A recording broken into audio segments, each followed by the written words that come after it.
Another day, another daily read aloud. I apologize already for my blue light glasses. They have a very obnoxious reflection in them. So please try and ignore that. Trying a new look today. So I have a new story for you, and the story that I have is actually one that every time I read it, it makes me so happy because it's one of those books that shows you a lot of different places, a lot of different kind of people that we might interact with, and it also shows you to be grateful for what you do have and to help others who are also in need.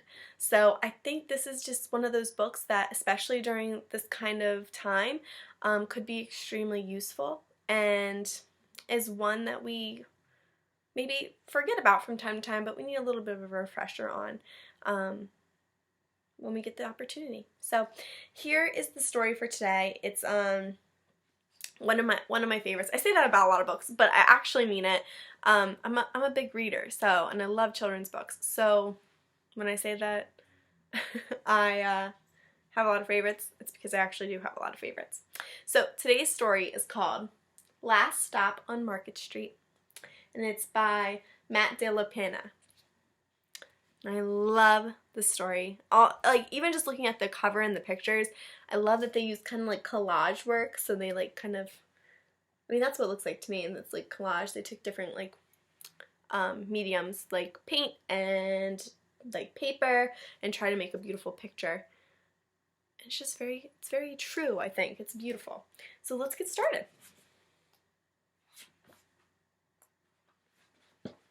Can't wait to see what you guys think.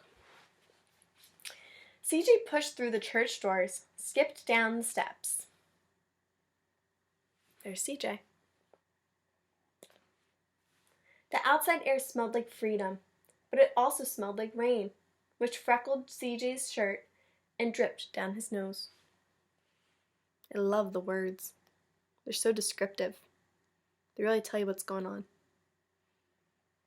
So it's starting to rain, and CJ's leaving church with Grandma.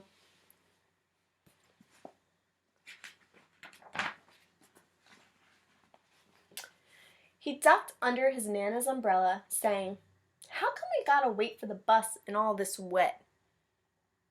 "Trees get thirsty too," his Nana told him. "Don't you see the big one drinking through a straw?" CJ looked for a long time, but he never saw a straw.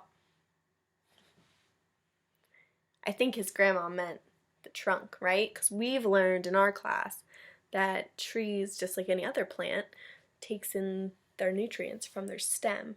And what is a stem on a tree? The trunk. I also like that he called it all this wet instead of the rain, which we've been talking about in our Wonders unit, right? Talking about stormy weather. So this is probably the perfect book for me to read today. From the bus stop, he watched water pool on flower petals, watched rain patter against the windshield of a nearby car. His friend Colby climbed in, gave CJ a wave, and drove off with his dad. "Nana, how come we don't got a car?" So there's his friend Colby driving off with his dad, and CJ waiting with his Nana for the bus.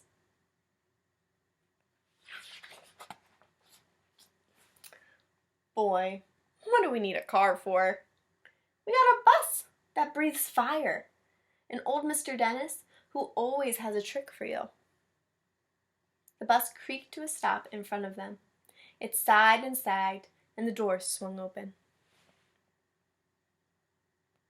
I don't think she meant the bus actually breathes fire, but it's got a cool picture of a dragon on the side breathing fire. But she's right. Taking the bus is kind of cool. "What's that I see?" Mr. Dennis asked. He pulled a coin from behind CJ's ear, placed it in his palm. Nana laughed, her deep laugh, and pushed CJ along. So Mr. Dennis is the bus driver. He's the one that always has the magic tricks for CJ. Seems like a nice guy. They sat right up front. The man across the way was tuning a guitar.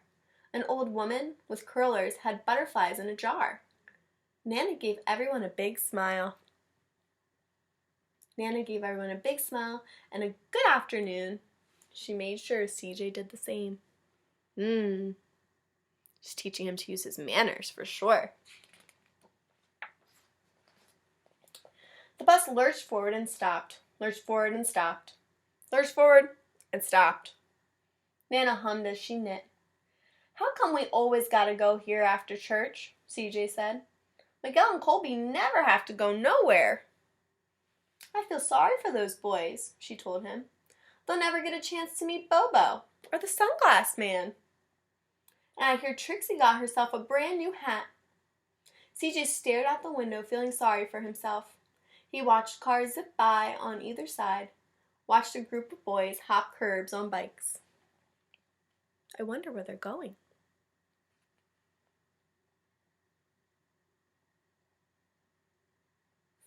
There's the lady with her butterfly jar.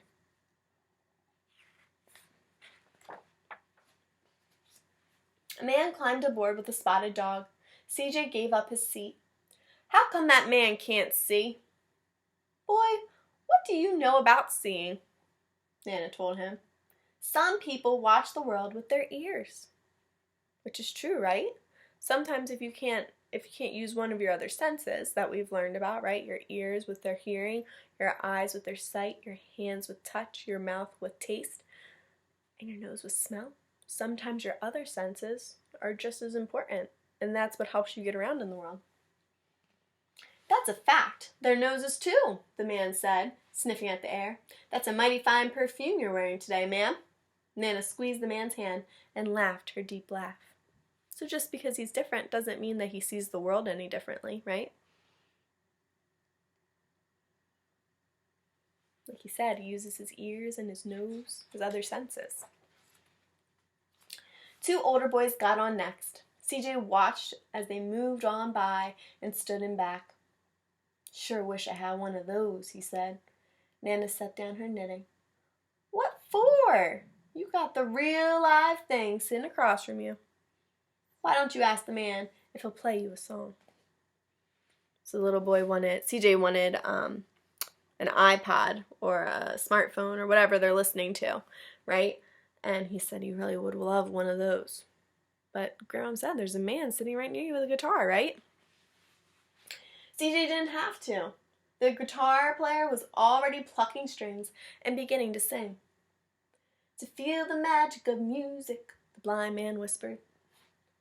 I like to close my eyes. Nana's closed her eyes, too. So did CJ and the spotted dog.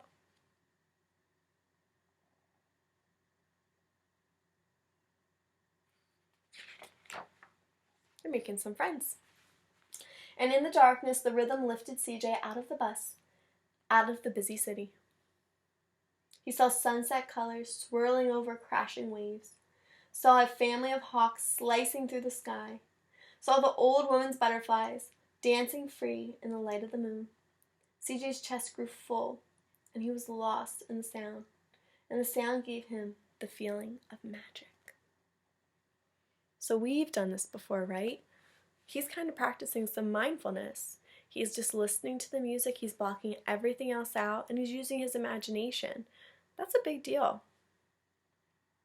Looks like he's very happy and at peace too, like we've talked about. The song ended and CJ opened his eyes. Everyone on the bus clapped, even the boys in the back. Nana glanced at the coin in CJ's palm. CJ dropped it in the man's hat, so he gave him a little treat for his wonderful music. Last stop on Market Street, Mr. Dennis called.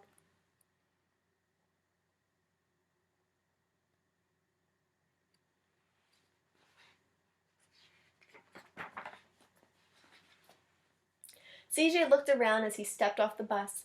Crumbling sidewalks and broken down doors, graffiti, which is writing, on the walls.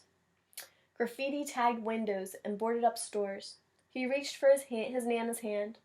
How come it always is so dirty over here? She smiled and pointed to the sky. Sometimes when you're surrounded by dirt, CJ, you're a better witness for what's beautiful. She's so right, right? Sometimes when you see when you're like around all sorts of dirty things or things that you might not think are beautiful, it's easier to find things that are beautiful. You just have to look.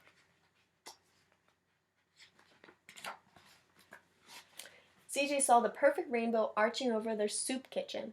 He wondered how his Nana always found beautiful where he never even thought to look. He looked all around them again, at the bus rounding the corner out of sight, and the broken street lamps still lit up bright, and the stray cat shadows moving across the wall. So see, you can see like these old fences, and you might see some gates and some maybe dirty sidewalks, like they said, crumbling, and the graffiti. But guess what? You still also see a rainbow, right? It's the little things that we don't even realize are there sometimes. When he spotted their familiar faces in the window, he said, "I'm glad we came." So they're at a soup kitchen, and a soup kitchen is a place where people can go to get food free of charge if they don't have a lot of money. And so all these people are there to get some food, which is wonderful, right? Being able to help people that maybe are not as fortunate as you or I are, right? He thought his Nana might laugh, her deep laugh, but she didn't. She patted him on the head and told him, "Me too, CJ. Now, come on." And they did a wonderful thing, right? So they went into the soup kitchen and they volunteered. And we talked about volunteering when we did our Valentines for Vets and when we did our whole volunteering unit, talking about how we can volunteer in our communities. And so this is one way that CJ and his Nana help out in their community, right? They go to the local soup kitchen or the local community cupboard, and they make sure people that don't have access to food, don't have the ability to go get food, are given food in some way. And so they're helping out. Their little chef hats on, and they're helping give food to people who might need it, which is a really nice thing to do. Donate your time, right? Volunteer. And then there's CJ and his grandmom sitting at the bus stop. The end. Like I said, I love this story because it really lets you think about things that you're very lucky to have in your own life, while also thinking about things and ways that you can help people who maybe need a little help or are a little down on their luck. Ways that you can help your own community, like we've talked about before. So for your book challenge today, I am challenging you to come up with one way that you can volunteer in your local community, whether it be donating to a food bank or helping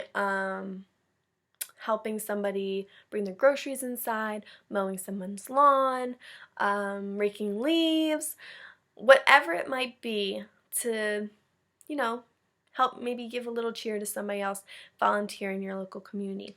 So that is your book challenge for today, if you dare try it. But like I said, I love this story. I think it's a great plot twist. You don't realize where they're going the whole time they're on the bus, and then you find out they're going to help somebody and to be a very kind neighbor to people in their community. So I think it's a wonderful story that really drives home that thought that we need to take care of each other, right? And especially in times like these where it's hard to get in touch with people and a lot of people need assistance and help. And so I think it's really important that during times like this that we're making sure we can help people as much as we can if we're able to. So I can't wait to see the book challenges that you guys come up with. You are going to do a phenomenal job, and I will see you guys on Monday for a brand new daily read aloud with Miss Lorenz. Okay? So enjoy your weekend. Hopefully it's nice and sunny and warm, and I'll see you then. Let's keep reading together. Bye, guys!